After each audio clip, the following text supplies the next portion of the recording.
This is actually financially good for the carriers, for Maersk and CMA, CGM, and all the others. We are seeing that this actually means that you are pulling out capacity from the market in a time where the demand is not very strong. So you actually see the freight rates increase, like you said here in the beginning.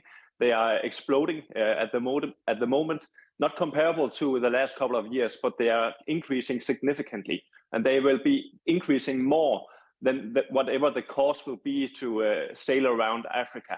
So looking at it financially, this is actually good for the carriers, and they will be able to cover the extra cost.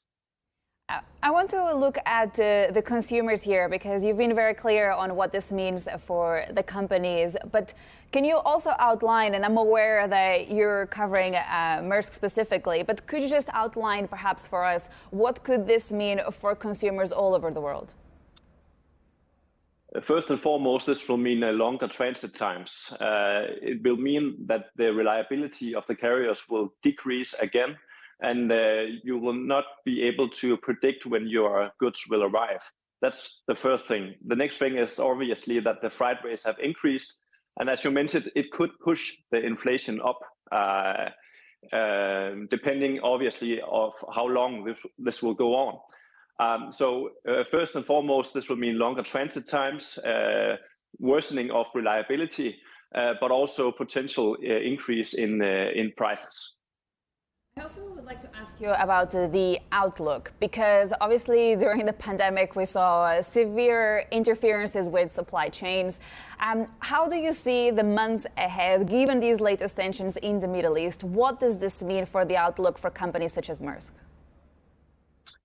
It's very easy and also good to compare with what we saw back in Easter 2021, where the Suez Channel was blocked. This, in essence, is the same thing happening here. However, there are some differences. Back in 2021 and 22, the supply chains were already damaged. There were bottlenecks all over the world.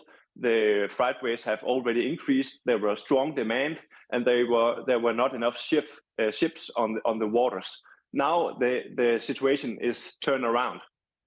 There are too many ships on the ocean. There are not much demand.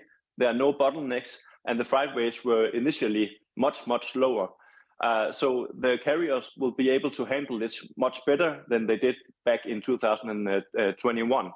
But there is a key difference here, and the key difference is that if you look at the Suez Channel and how the solution to the Suez blockage was that we need to remove the ship. It was a very easy solution. When you look at this, it's much harder to see what is the actual solution to this and how long will it take.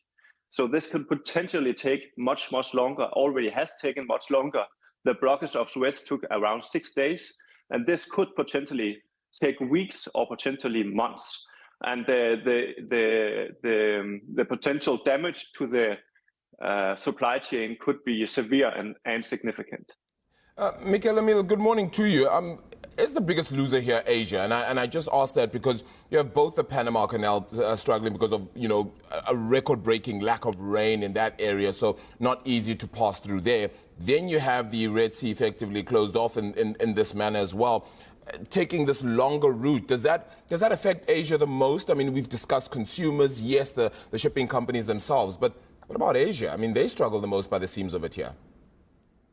Yeah, you're right, but I don't want to pick the biggest loser here. Everybody loses because of this. Some more, some less, but all over the world, you will be able to feel the impacts of this event. I also want to point to the Red Sea and the countries in that area. They are now in a blind spot for the logistics companies. It will be very hard for those countries to get their goods. Obviously, you're right, China will also suffer, but Europe will also suffer. And in the nearest future, we will see potential bottlenecks, both in Europe, but also potentially in Asia.